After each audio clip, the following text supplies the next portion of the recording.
కావచ్చు ఇవన్నీ అనుకున్న పరిస్థితి హుటాహుటిన అక్కడికి పోలీస్ డిపార్ట్మెంట్ని పంపించడం, ఎంక్వైరీలు చేయడం, అక్కడ దాదాపుగా 2-3 గంటలు అక్కడ ఉండడం ఇవన్నీ జరిగిన నేపథ్యంలో పూర్తిగా చూస్తే ఇది ఉద్దేశపూర్వకంగా చేసినటువంటి ఘటన అనే అనుమానాలు కూడా చాలా వస్తున్నాయి. ఎందుకంటే ఇదే కలెక్టర్ ఆఫీస్లో కర్ణాటక మఠానికి సంబంధించినటువంటి దాదాపుగా 500 ఎకరాలకు సంబంధించి భూమికి సంబంధించినటువంటి డాక్యుమెంట్లు కావచ్చు, లేదనంటే ఇటు పెద్దిరెడ్డికి సంబంధించి మనం ఈ మధ్య మాట్లాడుకున్నాం 982 ఎకరాలు వాళ్ళ అనుచరుల పైన అన్యాక్రాంతం అయిపోతున్నటువంటి భూమికి సంబంధించిన డాక్యుమెంట్లు కావచ్చు. ఇలా పెద్దిరెడ్డికి సంబంధించిన చాలా అంశాలు, చాలా డాక్యుమెంట్లు ఆయన ఏదైతే ఇల్లీగల్గా సంపాదించారు ప్రభుత్వ భూములు అని అనుకుంటున్నవి ఏవైతే ఉన్నాయో అవన్నీ కూడా అందులో ఉన్నట్టుగా తెలుస్తోంది. పూర్తిగా దీనిపైన అనుమానం అయితే ప్రస్తుతం వ్యక్తమవుతున్న పరిస్థితి ఎంక్వైరీ జరుగుతా ఉంది.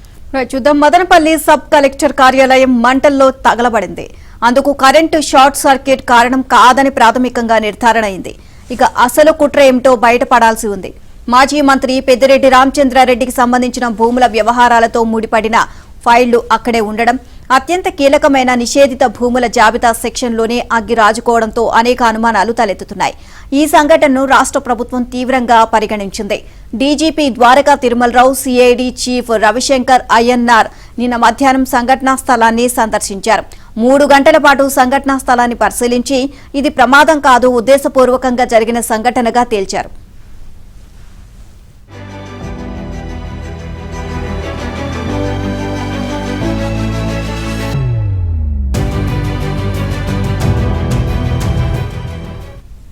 ఇక పోలీసులు ఇతర వర్గాల సమాచారం ప్రకారం ఆదివారం రాత్రి 11:15 సమయంలో మదనపల్లి సబ్ కలెక్టర్ కార్యాలయంలో నిప్పు రాజుకుంది. అక్కడ కాపలాగా ఉన్న నిమ్మనపల్లె అగ్రహారం వీఆర్ఏ రమణయ్య ఈ విషయాన్ని తొలుత గుర్తించారు. వెంటనే మండల డిప్యూటీ తహసీల్దార్కు ఫోన్లో ఈ సమాచారం అందించారు. డీటీ ఈ విషయాన్ని ఆర్డీఓ క్యాంప్ క్లర్క్కు ఫోన్లో తెలియజేశారు. ఆ తర్వాత 11:22 సమయంలో ఫోన్ ద్వారా సీసీ డీటీలు కలిసి ఫైర్ స్టేషన్కు సమాచారం అందించారు. ఇక సబ్ కలెక్టర్ కార్యాలయానికి పక్కనే ఉన్న ఫైర్ స్టేషన్ నుంచి 11:44 ఫైర్ ఇంజన్లు వచ్చాయి. గంట పాటు కష్టపడి మంటలను అదుపు చేశారు. ఈలోపే 25 విభాగాల్లో ఫైళ్లు కాలి బూడిదయ్యాయి.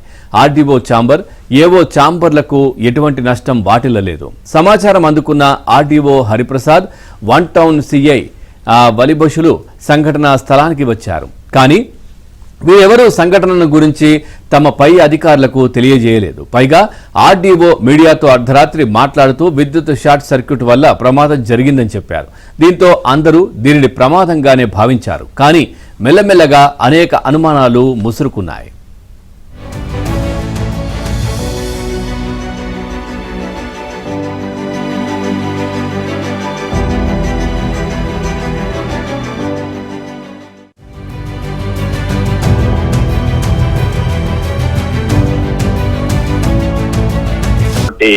అగ్ని ప్రమాదానికి సంబంధించి నిన్న ముఖ్యమంత్రి సీరియస్ అయినటువంటి నేపథ్యంలో అందుకు సంబంధించినటువంటి డీజీపీని కావచ్చు, అదేవిధంగా సిఐడి చీఫ్ రవిశంకర్ అయ్యర్ కూడా వెంటనే మదనపల్లికి జిల్లా ప్రభుత్వ యంత్రాంగం పంపించినటువంటి పరిస్థితి. దాదాపు వాళ్ళు 3 గంటల పాటు అక్కడ ఏదైతే సంఘటన జరిగిందో ఆ సంఘటన ప్రాంతంలో అన్ని కూడా డీజీపీ ద్వారకా తిరుమలరావుతో పాటు సిఐడి చీఫ్ వీరిద్దరు కూడా క్షుణ్ణంగా అన్ని కూడా పరిశీలించినటువంటి పరిస్థితి. ఆ తర్వాత వారు మీడియా వద్దకు వచ్చి మాట్లాడడం జరిగింది. ఇది ప్రమాదం కాదు, కేవలము ఇన్సిడెంట్ అనేటువంటి ఒక నిర్ధారణకు వచ్చామనేటువంటి విషయాన్ని కూడా డీజీపీ స్పష్టం చేశారు. ఎందుకంటే అక్కడ చోటు చేసుకున్నటువంటి పరిణామాలన్నింటి కూడా దాదాపు 3 గంటల పాటు అన్ని క్షుణ్ణంగా పరిశీలించాము. అది అక్కడ విద్యుత్ షార్ట్ సర్క్యూట్ అనేటువంటి కోణంలో అక్కడ ఉన్నటువంటి ఆర్డీఓ కావచ్చు, ఇతర శాఖ సిబ్బంది కావచ్చు, దీన్ని అందరూ కూడా కొంత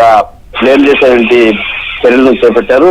ఇవన్నీ కూడా తప్పు అనేటువంటి విషయాన్ని కూడా వెల్లడించారు. ఎందుకంటే అక్కడ విద్యుత్ ప్రమాదం అయితే అందుకు సంబంధించినటువంటి ఆనవాళ్లు ఏమీ కనిపించలేదు. అదేవిధంగా తాజాగా అక్కడ ఒక కిటికీలో అగ్గిపొలలు కూడా కనిపించాయి. పక్కల్లో కూడా కొన్ని రికార్డులు ఉప్పగా పోసి తగలబెట్టినటువంటి పరిస్థితులు ఇవన్నీ కూడా చూస్తుంటే పలు అనుమానాలకు దారి తీస్తున్నటువంటి ఒక విషయాన్ని కూడా డీజీపీ స్పష్టం చేసినటువంటి పరిస్థితి. వీటన్నిటికీ ప్రధాన కారణం ఏంటంటే గతంలో ఏదైతే వైసీపీ ప్రభుత్వ హయాంలో అప్పటి మంత్రి పెద్దిరెడ్డి రామచంద్రారెడ్డి వీటన్నిటికీ అక్రమ భూములను అనేక రకాలైనటువంటి వేల కోట్ల విలువ చేసేటువంటి 100 ఎకరాల భూములను కూడా అక్రమంగా రిజిస్ట్రేషన్ చేసుకున్నటువంటి నేపథ్యంలోని ఇవన్నీ కూడా వాటి రికార్డులను మాయం చేయడానికి ఇలాంటి సంఘటనలకు పాల్పడి ఉంటారనే ఒక అనుమానం కూడా వ్యక్తం చేస్తున్నారు. ఈ సంఘటనకు సంబంధించి దాదాపు 10 ప్రత్యేక బృందాలు కూడా ఏర్పాటు చేయడం జరిగింది. ఇందుకు జిల్లా ఏఎస్పీతో పాటు మరికొంతమంది కూడా ఈ టీంలో ఉంటారు.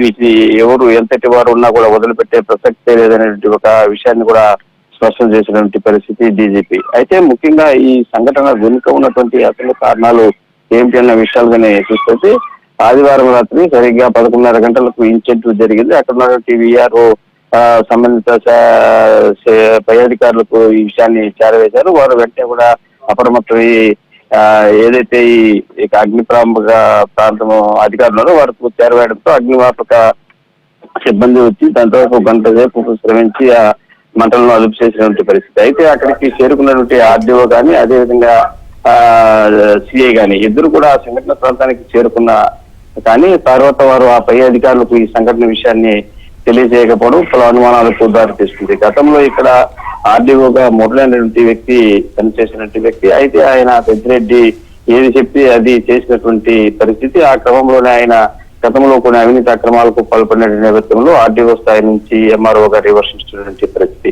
మరి ఎవరైతే ఆ మురళి ఉన్నారో ఆ మురళి 2-3 రోజుల ముందు నుంచి కూడా అక్కడ కార్యాలయానికి వచ్చి అక్కడ కొంతమందితో చర్చించినట్లు కూడా సమాచారం అందుతున్నటువంటి పరిస్థితి. ఇన్ని అనుమానాల నేపథ్యంలో ఇది ఖచ్చితంగా ప్రమాదం కాదు, యాక్సిడెంట్ అనేటువంటి ఒక నిర్ధారణకు ఇన్స్టెంట్ అనేటువంటి ఒక నిర్ధారణకు డీజీపీ కూడా వచ్చినటువంటి పరిస్థితి. ఇందుకు సంబంధించి ఆదివారం రాత్రి సంఘటన జరగడానికి ముందు దాదాపు గంటన్నర పాటు అక్కడ ఎవరైతే సీనియర్ అసిస్టెంట్ గా పనిచేస్తున్నటువంటి గౌతమ్ తేజ్ అనేటువంటి వ్యక్తి ఉన్నారో ఆ వ్యక్తి అక్కడ రావడం దానిపైన అనుమానాలు కలిగి